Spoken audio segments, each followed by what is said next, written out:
Илнур Абдуллин жырларга ярата. Жырчы Ринат Рахматуллинның ижатына гашык ул. Шуңа да елмаю жыр түгәрәгенә яратып йөри. Киләчәктә жырчы буласы килә аның. Матур жырлар өйрәнергә телим. Матур жырлар Гөлшан Наиловна безгә бик кызыклы жырлар өйрәтә. Идәге жырларны үдәдә жырлап күрсәтәм. Илнур кебек жыр биюне үз итүчеләр шактый интернат мәктәптә. Бию түгәрәгенә йөрүчеләр үткән ел Казан шәһәрендә биек җиңүнең 70 еллыгына багышланган ул көннәр мәңге онытылмас исемле фестивальдә катнашып лауреат булганнар.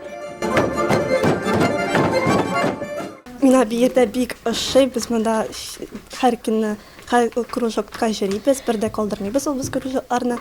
Без монда яна-яна җырлар, биюләр өйрәнәбез һәм чыгышлар белән шәһәрләргә чыгабыз. Мин бу мәктәптә 9нчы ел эшләп киләмен. Менә шул 9 ел эчендә инде безнең түгәрәкләр эшләп килә.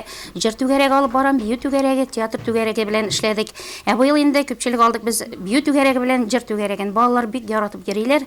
Яңа җырлар өйрәнәбез, чыгышлар бик күп ясыйбыз. Районга да чыгабыз, картлар йортына ешрак барабыз. Аннан республикага да чыгышлар ясыйбыз. Без инде республикада 4 тапкыр урыннар алып кайттык. Коррекцион интернат мәктәптә һәр методик берләшмәнең үз түгәрәге эшләп килә. Балаларны җырларга, биергә өйрәтүдән тыш спорт һәм хезмәт тәрбиясе бирелә. Тәрбиячеләр белдергәнчә, сәләтсез балалар юк. Бала шәхесен төрле яктан ачып бирү һәм киләчәктә җәмгыятьтә үз урынын таба алу максатын куеп эшли алар.